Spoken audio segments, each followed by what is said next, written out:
Lumabas din sa investigasyon ng PNP na sinampahan ng kaso ng biktimang babae ang kanyang anak noong Abril.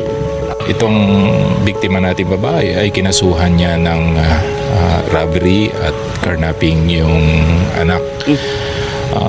Accordingly, ang pinag-ugatan ay pinwersang kinuha ng anak yung mga titles at jewelries doon sa vault ng nanay. So, nagkaroon siya ng warrant of arrest at nahuli siya ng Isabela Police at ngayon ay out on bail.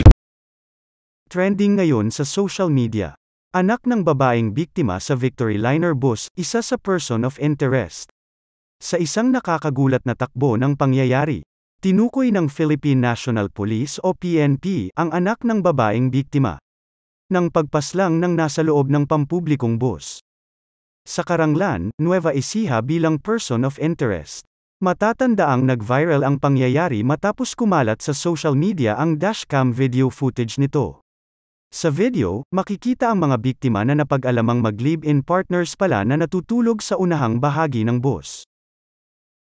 Nang biglang lumapit sa kanila ang dalawa pang armadong lalaking pasahero. At dito na nangyari ang hindi inaasahan ng lahat. Wala nang malay ang dalawang biktima, habang nakababa naman ang mga sospek sa isang highway malapit sa ilog ng nasabing lugar.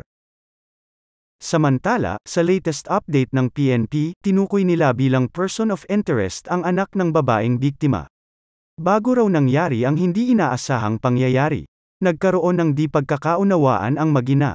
Sinampahan din ng babaeng biktima ang kanyang anak ng mga kasong robbery at carnapping. Naka-blotter na di umano ang anak ng babaeng biktima, ngunit pansamantalang nakalaya. Matapos makapagpiyansa, bago nga nangyari ang hindi inaasahan ng lahat ng ito, ay merong alitan nitong biktima sa kanyang anak na kinasuhan niya ito at in fact naka-blotter ito. On bail lamang itong kanyang anak. Isa po ito sa tinitingnan po natin na posible na maaaring may motibo po. Ani pa ni PNP spokesperson Jean Fajardo sa ulat ng ABS-CBN News. Ayon sa PNP, nabanggit din umano ng babaeng biktima sa kapatid nito na may posibleng banta sa kanyang buhay.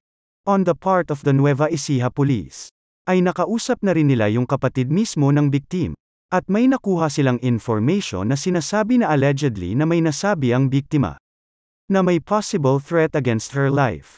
Dagdag pa ni Fajardo. Samantala, sa isang hiwalay na pahayag, sa programang Balitaan, sinabi ng Chief of Police ng Nueva Ecija na si Police Major Ray Ian Aliam.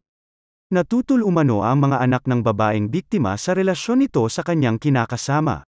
Parang tutol doon sa relasyon ng mga biktima yung anak. Yun yung isang anggulo.